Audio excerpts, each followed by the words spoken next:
sur Terre devient difficile. Donc quand je vous dis qu'on est une espèce d'abruti, je vous amène la preuve. N'importe quel animal, si vous commencez à déstructurer sa niche écologique, il s'affole, il fiche le camp. Il y a une seule bestiole sur Terre qui, lorsque vous lui détruisez sa niche, dit bravo, ça rapporte. Dominique Bourg plante le décor. Le philosophe, professeur honoraire à l'Université de Lausanne et spécialiste des questions environnementales, dresse un bilan catastrophique de l'activité humaine depuis les années 50, bilan qui nous met au pied du mur. Nous sommes tous des saint Thomas en puissance. Il faut carrément qu'on mette nos doigts dans la plaie pour y croire. Donc là, on rentre dans le dur du changement climatique.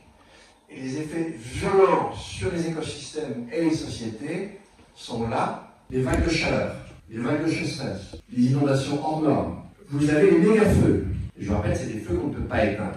On va rentrer dans ces décennies difficiles où ce qui pour nous devait sembler tout à fait normal, c'est-à-dire avoir une profusion de nourriture, c'est déjà plus le cas pour le blé dur cette année. Ça ne sera plus le cas pour toutes les formes de blé, très probablement dès cette année. Nous avons détruit le vivant autour de nous et épuisé les ressources accessibles, constate Dominique Bourg. Le philosophe pointe également du doigt une augmentation de 2 degrés de la température d'ici 20 ans et un appauvrissement des ressources en eau. Cela est très inquiétant, c'est sur l'eau, c'est pas la totalité de l'eau, c'est ce qu'on appelle l'eau verte. C'est-à-dire en fait c'est la capacité des sols à retenir l'eau. La capacité des sols à retenir l'eau. S'il n'y a plus d'eau dans les sols, ça crève. Donc je vous dis qu'on est cinglé, on l'est vraiment. Vous savez qu'aujourd'hui, vous avez déjà 15 départements qui sont déjà en sécheresse. Il y a aussi une sécheresse aux États-Unis. Vous avez la guerre en Ukraine. Et vous aurez sans cesse ce jeu entre les aléas naturels et la bêtise des êtres humains. Je pense que la dernière, la bêtise des êtres humains, est relativement généreuse et assez prompte à se déployer. Les amis, il va falloir apprendre à manger les méduses. Avant de manger des méduses, il y a peut-être des solutions à trouver. Dans la salle, les questions et les remarques fusent. Un peu de chaleur sur le continent européen, sur le continent américain, là tout le monde est interpellé.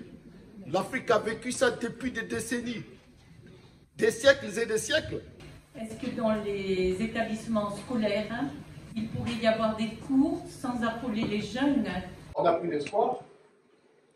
Qu'est-ce que je peux répondre à ces jeunes sans leur mentir et sans les faire déprimer? La question de ce qu'on fabrique, elle n'est pas du tout dans le droit du travail. Et donc la question du produit, elle n'y est pas dedans.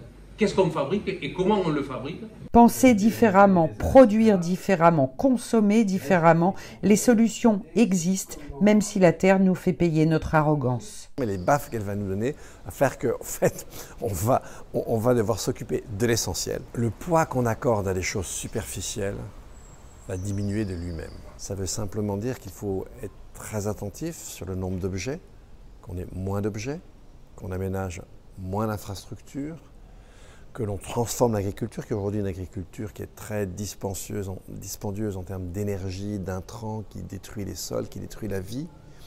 Donc dépenser moins d'énergie, dépenser moins de matière. Et quand on a des objets beaucoup plus sophistiqués, mais ça peut être une voiture, eh bien c'est les mutualiser.